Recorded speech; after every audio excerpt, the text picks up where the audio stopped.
el que nosotros o el que les estamos poniendo en la presentación, no el que está en el manual, ¿ok? Porque son procedimientos que están modificados. Entonces, para que lo tomen en cuenta, que es este procedimiento de la instrucción de esta presentación el que vamos a realizar en la práctica. Ok. Para empezar, entonces, lo primero que tenemos que saber es que la espectrofotometría es el estudio de la interacción de la radiación electromagnética con la materia. Recordemos que la radiación electromagnética puede ser la luz visible, ultravioleta, radiación de microondas, radiación de radio, etc. ¿Okay? Entonces siempre va a ser esa interacción de esas radiaciones electromagnéticas con la materia. También tenemos que recordar que la radiación electromagnética puede comportarse de forma dual, es decir, como energía o como partícula, como onda o como partícula. ¿Okay? Cuando nosotros hablamos de espectrofotometría, existen 3 procesos espectrofotométricos, que siempre, para que se dé la espectrofotometría, tiene que darse entre orbitales.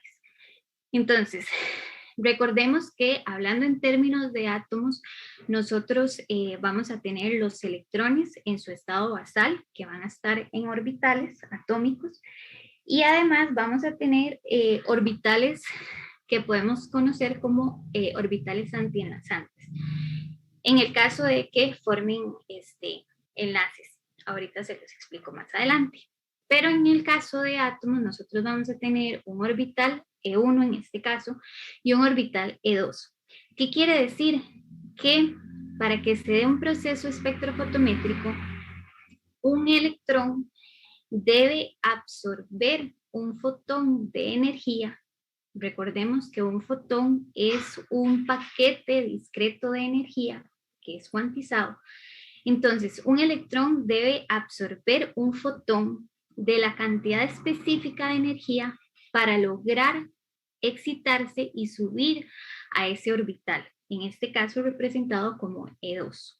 ¿Okay? También recordemos que cuando un electrón se excita, él va a estar de forma inestable, entonces va a tratar de volver a su estado basal. Y entonces ahí vamos a tener lo que se conoce como emisión espontánea, que va a ser esa pérdida de energía. Esa pérdida de energía puede ser parcial o total, y en este caso de emisión espontánea puede darse de una forma diferente entre molécula y molécula, o entre átomo y átomo. En el caso, también tenemos la emisión estimulada, que la emisión estimulada principalmente se da en el caso de los láser, y para efectos de análisis cuantitativos casi no se utiliza. Pero en este caso nosotros vamos a tener un electrón excitado que va a interactuar con un fotón, y esa interacción entonces va a hacer que mi electrón se relaje y yo voy a emitir un fotón de ese electrón excitado, y además también va a salir el fotón que estimuló ese proceso. Entonces, vean que yo voy a tener mayor intensidad en la salida que lo que entra. ¿Okay? Tenemos que tomar en cuenta que la radiación puede ser reflejada o dispersada. Cuando nosotros tenemos en un medio partículas sólidas o pequeñas partículas, estas pueden hacer que se refleje o disperse mi radiación en el medio. Lo que hace es que va a cambiar la intensidad de la luz y va a afectar al final el análisis que nosotros estemos haciendo. Y en este caso, esos procesos no son procesos espectrofotométricos. ¿Okay?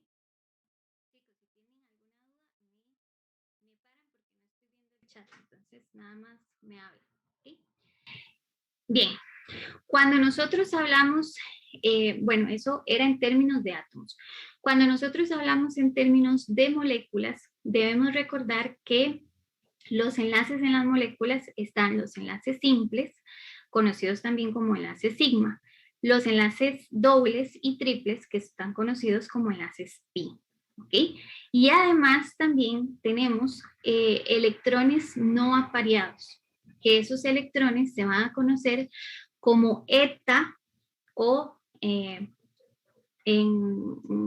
jerga común como N, ¿ok? Entonces, en este caso nosotros les pongo el formaldehído como un ejemplo. El formaldehído, vean aquí la molécula, entonces vamos a tener un carbono, hidrógeno y oxígeno. Entonces el carbono va a estar enlazado por enlaces simples o enlace sigma a los hidrógenos y al carbono va a estar enlazado por un enlace sigma y un enlace pi. Y el oxígeno tiene electrones desapareados. Una de las cosas que tenemos que recordar son los orbitales moleculares. Entonces, un enlace sigma o un enlace pi, perdón, un enlace sigma o un enlace simple se da en el plano del enlace, es decir, entre de átomo a átomo, ¿ok? Y su densidad electrónica está en ese plano, mientras que el enlace pi se distribuye por encima y por debajo. Y el nodo, recordemos que un nodo no tiene carga electrónica, su nodo va a estar en ese plano, ¿ok? Y además, bueno, los enlaces, los electrones desapareados también tienen una carga. Bien, cuando nosotros hablamos de transiciones electrónicas, tenemos que recordar que los orbitales pueden clasificarse según su geometría. Entonces tenemos enlaces no enlazantes, que son los N o eta, los enlazantes, que son los sigma y los pi, que ya les mencioné, y además también tenemos orbitales antienlazantes. ¿Qué pasa con estos orbitales? Estos orbitales son de mucha mayor energía. Entonces, si nosotros vemos en la diapositiva, ¿ok? Vean que aquí nosotros tenemos la energía que va hacia arriba. ¿Qué quiere decir? Que mi orbital sigma es el orbital que tiene menor energía. El que le sigue sería el pi. Mis electrones eta o n son los que también tienen menor energía. Y los orbitales antienlazantes, que en este caso pi asterisco y sigma asterisco, son los orbitales antienlazantes, que tienen mucho mayor energía. ¿Ok? También podemos clasificar los orbitales según su energía, como HOMO o como LUMO. ¿Qué significa HOMO? Bueno, estas son siglas que están en inglés. Realmente lo que significa HOMO entonces es el orbital molecular ocupado de mayor energía.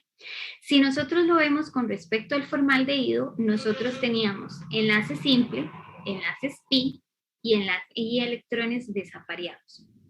Entonces, cuando nosotros decimos orbital molecular ocupado de mayor energía, en este caso nosotros tenemos electrones desapareados que están en N. Entonces, N sería mi orbital molecular ocupado de mayor energía. En el caso de el humo, es el orbital molecular no ocupado de menor energía. En este caso sería pi asterisco. ¿Ok? Esto para el caso del formaldehído. Si, por ejemplo, yo no tengo ni enlaces pi, ni electrones desapareados, obviamente, si solo tengo enlaces simples, solo voy a tener electrones en este orbital sigma. ¿Ok? Veamos un ejemplo. Por ejemplo, con el eteno nosotros vemos que su estructura o sus enlaces que tiene son simples y dobles. ¿Ok? Entonces, nosotros requeriríamos una diferencia de energía de 173 kilocalorías para excitar un electrón del enlace sigma, perdón, del enlace pi al orbital pi asterisco. ¿Okay? En este caso, para el eteno, yo voy a tener entonces, como tengo un enlace doble, entonces uno de sus electrones se va a excitar y va a pasar hacia su orbital pi asterisco. ¿Qué pasa? Yo necesito una cantidad de energía o una longitud de onda de exactamente 165 nanómetros para excitar ese electrón y pasarlo de un orbital hacia otro. ¿Okay? Recordemos que la cantidad de energía de cada fotón es específica para cada electrón, para cada átomo. ¿Okay? Vamos a ver qué más. Cuando nosotros hablamos de transiciones electrónicas, es eso, el desplazamiento de un electrón de un orbital de menor energía hacia un orbital de mayor energía. ¿Okay? Entonces vean que aquí yo les represento que en el caso de nosotros vamos a requerir para pasar un electrón del orbital eta al orbital pi sigma, ¿okay? Es el que necesita o el que se requiere menor energía. ¿Qué quiere decir eso? En términos de, si lo vemos panorámicamente hablando, nosotros tenemos la radiación electromagnética que les había enseñado Rosa la semana antepasada. Entonces vamos a tener diferentes longitudes de onda. En el caso de pasar un electrón del orbital eta al orbital pi sigma, yo voy a requerir menor energía, es decir, longitudes de onda más largas. ¿Okay? El que sigue de menor energía sería pasar un orbital del orbital eta al orbital sigma asterisco. ¿Okay? Si lo vemos después, el que sigue, el que requiere un poco más de energía, sería el de pi a pi asterisco, y el que continúa con un poco más de energía todavía sería el de sigma a pi asterisco. Y el que requiere la mayor energía, es decir, longitudes de onda muy cortas, más energéticas, es el de sigma a sigma asterisco. Entonces vean que si lo vemos por distancia, ¿okay? Es mucho más fácil entonces pasar electrones desapareados hacia un orbital. Bien, cuando nosotros vemos complejos de metales con compuestos orgánicos, en estos casos, estos complejos son, la parte de espectroscopía es interesante por el hecho de que yo voy a tener mi metal con electrones D, y esos electrones pueden ser excitados hacia orbitales del metal.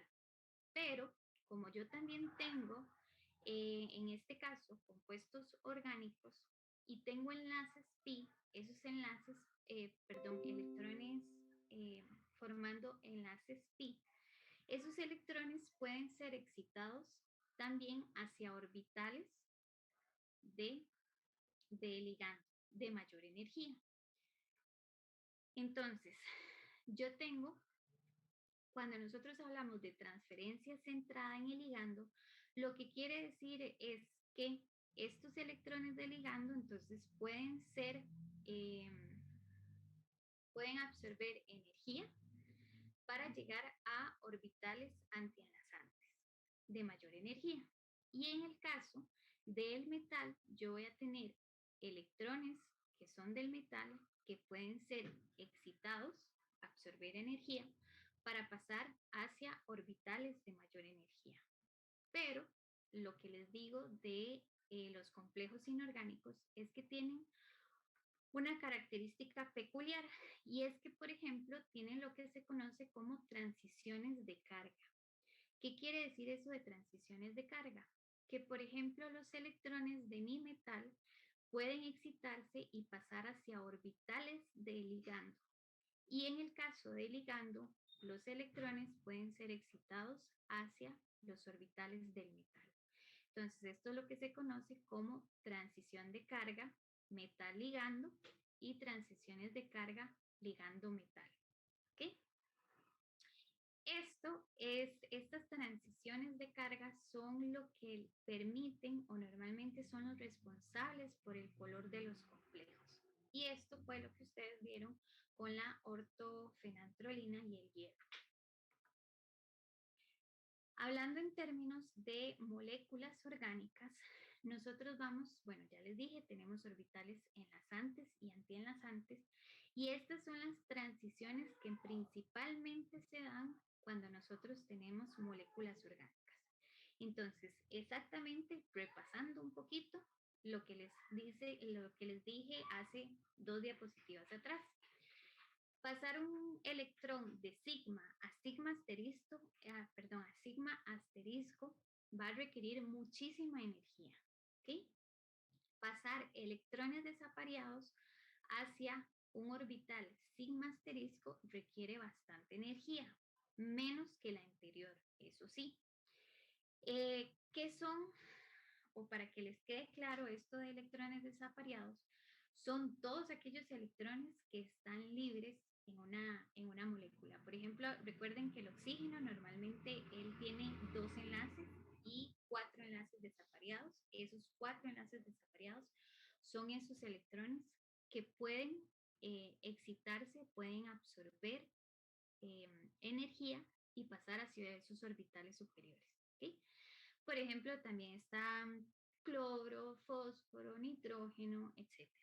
¿Okay? Cuando nosotros tenemos enlaces dobles y triples, vamos a tener estas transiciones de pi a pi asterisco, que son más probables, más eficientes y van a necesitar menos energía que las anteriores. Recordemos las distancias en el diagrama. En el caso de si tenemos electrones desapareados, esos electrones también pueden pasar al orbital pi asterisco y ellos se van a llevar a cabo entre más o menos longitudes de onda de entre 200 a 700 nanómetros y en este caso van a tener absortividades molares de entre 1000 a 100.000. ¿Ok? Recordemos la ley de Beer.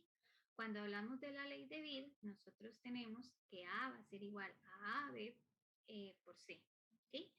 Siendo que A lo podemos sustituir si tenemos una concentración molar por épsilon o por la absortividad molar. En el caso de la absortividad vamos a tener unidades de litro por centímetro a la menos 1 entre mol a la menos 1. ¿Okay? Porque la absortividad no tiene unidades. B es la trayectoria, que normalmente puede ser una trayectoria de 1 centímetro o de 10 centímetros. Y la concentración, que vamos a trabajar en molaridad. Ok. Cuando nosotros hablamos también en espectroscopía, tenemos que hablar ciertos términos y aprendernos ciertos términos que son importantes. Por ejemplo, uno de esos términos es cuando nosotros nos dicen cromóforos. ¿Qué son los cromóforos?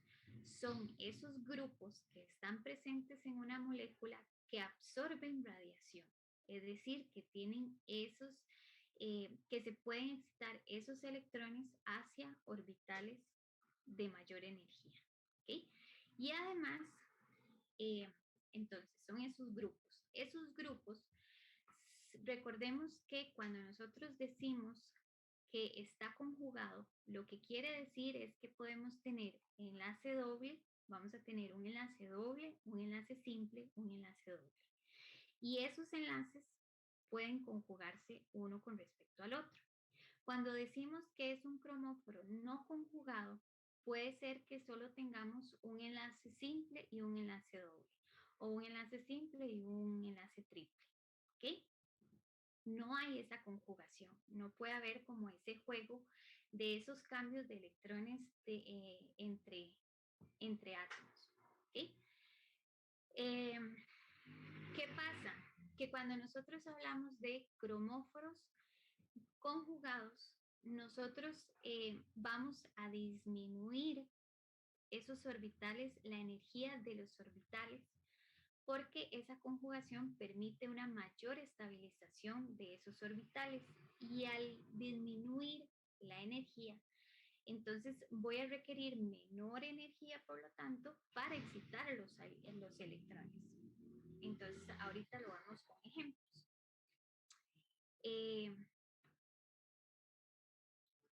Otros de los términos que son importantes también recordar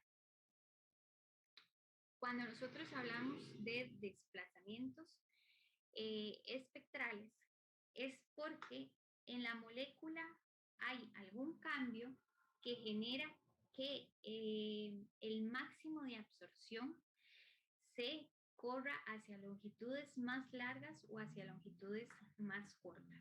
¿Ok? O es decir, se necesita mayor energía para excitar los electrones o menor energía para excitar esos electrones.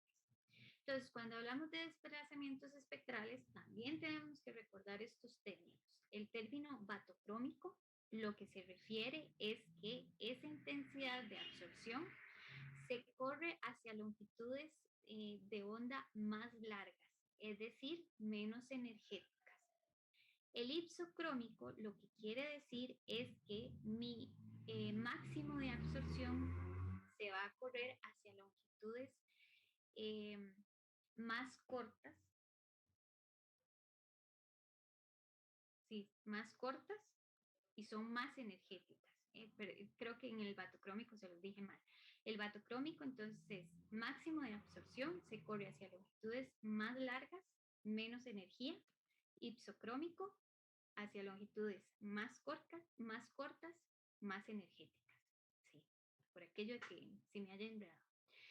En la parte del hipercrómico y hipocrómico no necesariamente es un desplazamiento, simplemente es que en la molécula hay algún grupo o algún cambio que genera que esa intensidad de absorción, en el caso del hipercromismo, aumente esa intensidad de absorción. Y en el caso del hipocromismo es que se genera una disminución de absorción. ¿Okay? Pero eso no significa que yo esté modificando longitudes de onda. Cuando hablo de batocrómico es que se corre hacia longitudes hacia el rojo y el ipsocrómico hacia longitudes hacia el lado azul. Es decir, batocrómico derecha, ipsocrómico izquierda. ¿Ok? Pi asterisco. ¿Ok? Si alguien tiene alguna duda, la polarización de los orbitales disminuye y por lo tanto esa diferencia de energía va a disminuir. ¿Ok?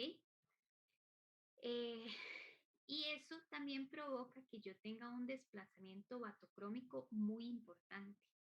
Entonces, que se corra hacia longitudes de onda mayores. Entonces, vean que aquí yo tengo un máximo de absorción de 80.000. Imagínense lo alto que puede ser. Véanlo, por ejemplo, comparado con la acetona. La acetona, yo tengo electrones desapareados, enlaces simples y enlaces pi. Vean que la acetona absorbe más o menos a 270 nanómetros, pero vean su absortividad, es sumamente baja. ¿Ok? Vean, por ejemplo, aquí se les representa la aspirina y la cafeína. Vean que en este caso, tanto la cafeína como la aspirina absorben más o menos, o su máximo de absorción está muy parecido en ambos casos.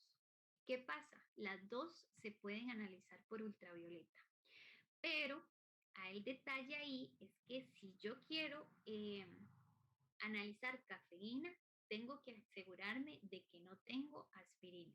O si quiero analizar aspirina, tengo que asegurarme que no tengo cafeína. Entonces, para esta práctica, ustedes les va a tocar comprar las aspirinas, pero ojo ahí, tengan mucho cuidado porque no las pueden comprar como cafeaspirina, porque en estos casos no vamos a saber cuál de las dos sustancias, en realidad las dos van a absorber, pero no vamos a saber con exactitud cuánto absorbe cada una.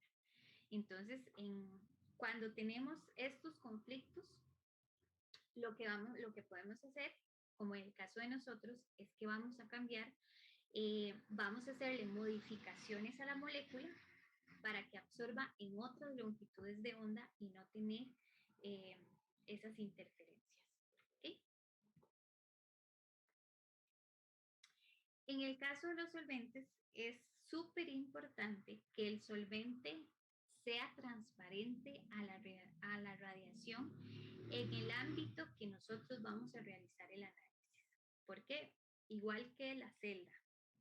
Recordemos que si vamos a utilizar UV, las celdas deben de ser de cuarzo. A diferencia de que si nosotros hacemos un análisis por visible, podemos utilizar celdas de vidrio. En estos casos, nosotros tenemos que garantizarnos que tanto el solvente como las celdas no absorban en las longitudes de onda que nosotros vamos a trabajar. ¿Por qué? Porque vamos a lo mismo. Si mi celda y mi solvente absorben, primero no va a llegar la misma cantidad de energía hacia mi sustancia. Y además de que como ellos dos están absorbiendo, yo no sé cuánto es lo que están absorbiendo. Entonces, esos son cuidados que nosotros tenemos que tener en espectroscopía. En el caso de los solventes, hay un término que se conoce como punto de corte o normalmente lo van a ver, a veces aparece como cut off. Este punto de corte lo que significa es la longitud de onda menor a la que yo puedo utilizar mi solvente. A una longitud menor a ese valor, ya mi solvente va a absorber. ¿Okay? Véanlo, por ejemplo, aquí.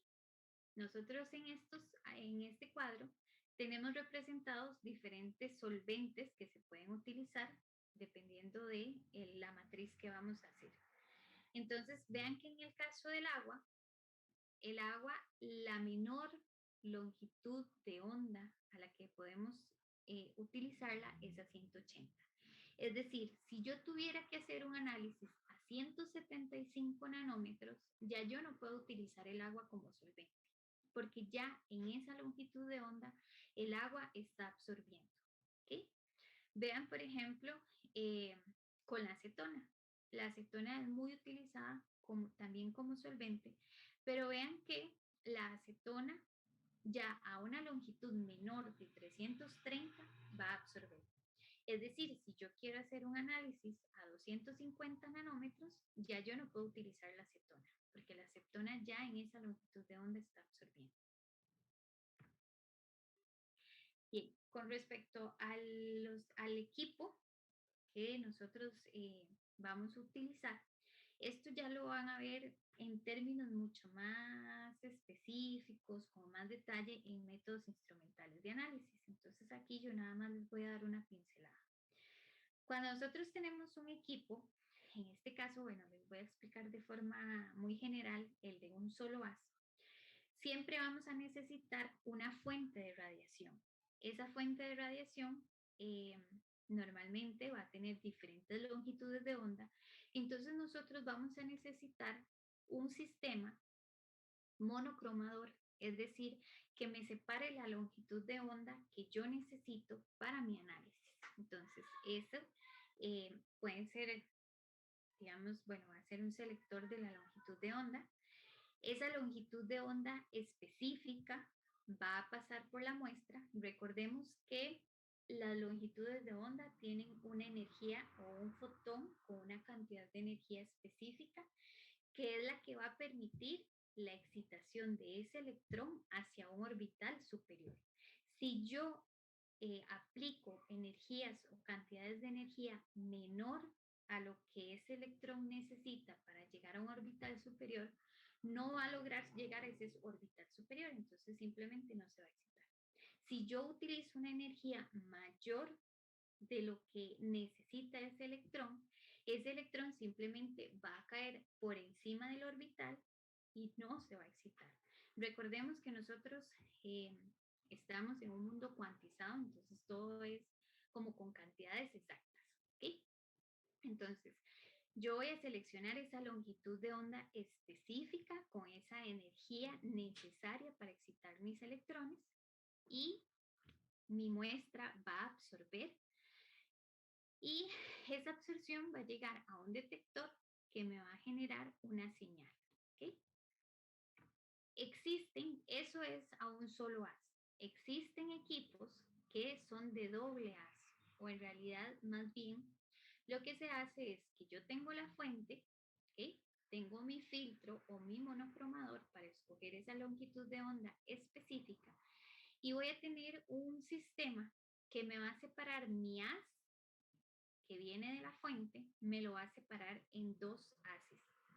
Uno va a ir hacia la muestra hacia la celda de la muestra para que mi muestra absorba y otro va a pasar a una celda de referencia. ¿Para qué se hace esto? Para corregir intensidades o diferencias que puedan haber en la fuente. Esto va a llegar después a un fotodetector que va a amplificar la señal para dar un valor. ¿Okay? Eso es así como en términos muy generales, pero para que ustedes más o menos entiendan cómo es que funciona un espectrofotómetro. Bien, en el caso de la aspirina por ultravioleta, los métodos espectrofotométricos de la región ultravioleta son muy utilizados para determinar cualquier cantidad de fármacos, tanto legales como ilegales. Entonces se puede utilizar para determinar barbitúricos, alcaloides, narcóticos, drogas, sustancias que no absorben en el visible. Se utilizan espectrofotómetros de la región ultravioleta. Tenemos que recordar, esas energías no pueden ser energías, esas diferencias entre los orbitales no puede ser muy alta, porque si no necesitaríamos muchísima energía para excitar los electrones. ¿Okay? En el caso de la síntesis de la aspirina, recordemos de química general que ustedes hicieron la síntesis de la aspirina. Entonces, ustedes utilizaron ácido salicílico, que esta es la estructura del ácido salicílico, lo pusieron a reaccionar con anhídrido acético en un medio ácido. ¿Okay? Aquí en esta parte se dio una acetilación y como subproducto se formó ácido acético o lo que comúnmente conocemos como vinagre. ¿Okay? Una de las cosas importantes de la aspirina y por la que se debe de analizar es que nosotros la utilizamos como analgésico, antipirético y antiinflamatorio. ¿Qué pasa? Que en el estómago, para la digestión de los alimentos, nosotros producimos ácido clorhídrico y tenemos que recordar que el ácido clorhídrico es un ácido sumamente fuerte, o sea, oxidante. Entonces, si nosotros en nuestro organismo producimos, o las células del estómago producen una capa que sirve como un barniz anticorrosivo para que ese ácido no se coma nuestro estómago, sino que más bien lo que hace es formar esa barrera citoprotectora para que lo protege de ese ácido. ¿Okay? Sin embargo, la aspirina y la gran mayoría de medicamentos antiinflamatorios y analgésicos, ahí vienen varios ejemplos, van dañando esa capa protectora. ¿Y qué es el problema que dañan esa capa protectora? Que si nosotros consumimos mucha aspirina, nosotros al ir desgastando esa capa protectora, vamos a ir generando pequeños sangrados que con un futuro puede convertirse en úlceras. Primero se convertiría en una gastritis y después en úlceras. ¿Okay? Entonces, no se recomienda tampoco que nosotros estemos ingiriendo aspirina todo el tiempo. ¿Okay? En el caso de, bueno, la aspirina, que nosotros en la práctica le vamos a decir AAS, que es ácido acetil salicílico, nosotros lo vamos a convertir en un salicilato. ¿Okay? Bueno, esto ya se lo dije. Entonces, recordemos aquí que la aspirina absorbe más o menos a 274, digamos, 70 y algo. Ese es su máximo de absorción. ¿Okay? Sin embargo, nosotros el ácido acetil salicílico lo vamos a convertir en la sal sódica del ácido salicílico. ¿Okay? Para eso, vamos a hacer como una reacción inversa. Si nosotros al principio utilizamos ácido sulfúrico para hidrolizar, aquí vamos a usar hidróxido de sodio. ¿Para qué? Para desprotonar el ácido salicílico. Y vamos a hacer, perdón, vamos a hacer la medición a una longitud de onda de aproximadamente 294 nanómetros. Sin embargo, nosotros lo primero que vamos a hacer es un espectro de absorción. ¿Qué es un espectro de absorción? Es esto. Vamos a ir, o ya varios lo hicieron en el laboratorio de la semana pasada, los otros lo van a hacer en esta práctica. Un espectro de absorción es ir cambiando las longitudes de onda e ir cuantificando cuánto absorbe para ir generando un gráfico así. Esto es un espectro de absorción. Y estos espectros de absorción sirven para saber cuál es el máximo de absorción de la molécula que yo voy a analizar. En este caso nosotros les estamos diciendo que es 294, pero puede ser que cambie. ¿Okay? Además, vamos a construir una curva de calibración usando disoluciones patrón de ácido salicílico. Sin embargo, a pesar de que nosotros vamos a utilizar ácido salicílico, ese ácido salicílico también lo vamos a convertir a salicilato de sodio. ¿Okay? Porque le vamos a agregar también hidróxido de sodio. Y a partir de esa curva vamos a obtener la concentración de ácido acetil salicílico en la pastilla. ¿Qué pasa? Y en esta parte, bueno, me voy a adelantar. En esta parte ustedes tienen que tener cuidado porque cuando ustedes hagan la curva de calibración, su curva de calibración va a estar como salicilato de sodio. Ustedes eso lo tienen que convertir a ácido acetil salicílico. Pregunta.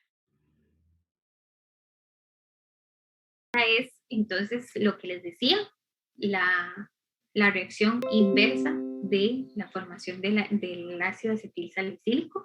Entonces aquí lo que vamos a hacer es que esta parte se va a separar como agua, ¿okay? Para llegar y unirse un sodio, y en esta otra parte se va a desacetilizar, es decir, se va a perder toda esta parte de la parte acética, digamos, para quedar desprotonado y quedar como una sal sódica del ácido salicílico. La longitud de onda, bueno, ya dijimos que es 294, ustedes igual van a hacer el espectro de absorción, y el ámbito del pH va a ser entre 6 y 12 para asegurarnos que nosotros vamos a tener totalmente el salicilato y no que tengamos trazas, por ejemplo, del ácido acetil salicílico. Con respecto al procedimiento, entonces, de la disolución patrón de ácido salicílico de 400 miligramos por litro, va a tomar alícuotas de 0.5, 1, 2, 3, 4 y 5 mililitros, y cada una de esas alícuotas la van a adicionar a un balón aforado de 100 mililitros. A ese balón le van a adicionar 1 mililitro de hidróxido de sodio. ¿Para qué? Para convertirlo en salicilato. Entonces le van a agregar 1 mililitro de esa disolución de hidróxido de sodio y después van a aforar con agua desionizada. Y ya ahí tenemos la curva de calibración. Una vez que tienen la curva de calibración, entonces van a usar la disolución de ácido salicílico de una concentración media, ¿okay? Y en una celda de 1 centímetro de espesor van a colocar un blanco que puede ser agua deionizada o una disolución de 0.1 molar de hidróxido de sodio. En este caso, como nosotros estamos diluyendo con agua deionizada, se recomienda que el blanco sea agua deionizada. Si diluimos totalmente o si aforamos hasta la marca de aforo con hidróxido de sodio, entonces se recomienda que el blanco se haga con la disolución de hidróxido de sodio. ¿Okay? Entonces, ustedes van a correr el espectro de 220 hasta 360 nanómetros para tener ese gráfico tan bonito que vieron ahí, para evaluar la longitud de onda máxima a la que absorbe, ¿okay? Y esa es la longitud de onda de trabajo que vamos a utilizar.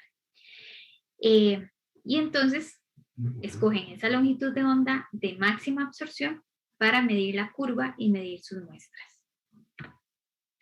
En el caso de la muestra, vamos a analizar una muestra real de aspirina. Entonces, ustedes van a llevar las aspirinas Y lo primero que vamos a hacer, o lo primero que van a hacer, es medir la masa de 3 a 4 pastillas de aspirina. Aquí se me fue la marca, no es por marca, en realidad ustedes llevan aspirina. Y va a obtener el promedio de esas 3 o 4 pastillas. ¿Por qué? Porque puede ser que nosotros tenemos que sacar un promedio, porque puede ser que las pastillas tengan pequeñas diferencias de masa. Entonces lo recomendable es trabajar con promedios. Va a tomar esas 3 o 4 pastillas que pesaron y las van a triturar en el mortero con pistilo. Además también aquí vamos a hacer una muestra representativa. ¿Okay? No estamos analizando solo una aspirina, sino es una muestra representativa de cierta cantidad de pastillas que tengamos. Y vamos a medir en balanza analítica una cantidad aproximada de 0.6 gramos. ¿Ok? Entonces, una vez que la pesan, entonces van a adicionar porciones de 20 mililitros de hidróxido de sodio y esto van a ir agitando y van a ir tratando de pasar cuantitativamente todo el sólido que ustedes pesaron, lo van a ir pasando con hidróxido de sodio hacia un balón aforado de 250 mililitros. ¿Ok? Una vez que ustedes se aseguraron que toda la muestra de la pastilla que ustedes tenían en un beaker la pasaron hacia el balón aforado, entonces ahí sí, una vez que ya lo tienen todo, que ya hicieron esa transferencia cuantitativa, aforan el balón, ojo aquí, con disolución de hidróxido de sodio, no con agua, ¿ok? Y entonces, una vez que ya aforaron el balón, ahí sí, agitan, homogenizan la disolución resultante y esa es la que vamos a utilizar después. Una vez que ya tienen ese balón aforado, entonces con una jeringa de 10 mililitros van a filtrar y un filtro de 45 micrómetros va a filtrar digamos que 10 mililitros, siendo que la primera, digamos, el primer volumen que ustedes filtren, ese lo van a descartar. ¿Para qué? Porque así nos aseguramos que el filtro se hidrate con la muestra que nosotros estamos utilizando. ¿Okay? Y si hay algo ahí que pueda interferir en el análisis, lo arrastramos con el primer lavado. Entonces, la primera porción del volumen filtrado la van a descartar y después van a filtrar, pueden ser 10 mililitros, pueden ser menos mililitros. Si es un poco duro, que sepan que ahí sí les va a costar un poco, entonces por eso les digo que pueden ser menos de 10 mililitros. Una vez que tengan ese filtrado, donde lo recojan, recuerden que tiene que estar seco, ¿okay? Porque es nosotros estamos tomando de un balón aforado, ¿ok? Si nosotros tenemos líquido en el beaker, ya estamos cambiando la concentración de la muestra. Entonces, una vez que recolectan el filtrado, van a tomar una alícuota de 1 mililitro y lo van a depositar en un balón aforado de 100. Y esto lo van a hacer por triplicado, ¿ok? Y en este caso, vean que aquí sí van a aforar con agua deionizada a la marca de aforo, ¿ok? Y una vez lista eso, entonces nada más realizan las lecturas a la longitud de onda que ustedes escogieron. Para los cálculos, entonces, lo que vamos a hacer es exactamente el mismo tratamiento que hicimos con hierro. Vamos a graficar una curva de calibración, vamos a obtener una ecuación de la recta. Recordemos que, es importante obtener el valor de R al cuadrado para saber la linealidad de nuestra curva, ¿ok? Y con la ecuación de la curva vamos a calcular entonces la cantidad de ácido acetilsalicílico que tenemos en la pastilla. Recordemos que en la ecuación de la curva, entonces, yo voy a obtener la absorbancia, es decir, el valor que me da el equipo, o más bien va a ser igual a la pendiente, la concentración, que es lo que tenemos que despejar de la curva, por el intercepto. ¿Okay? Entonces aquí realmente lo que tenemos que despejar es la concentración. Y a partir de ahí, entonces ahora sí, calculamos los miligramos de ácido acetil salicílico por pastilla. Para eso sacamos un promedio. ¿Okay? Y dice que compare el valor obtenido con el presente en la etiqueta de la misma y calcule el porcentaje de error. ¿Okay? Este es un ejemplo de cómo es una curva de calibración. Y es prácticamente los mismos cálculos que tienen que hacer, obviamente cambiando absorciones y concentraciones de curvas.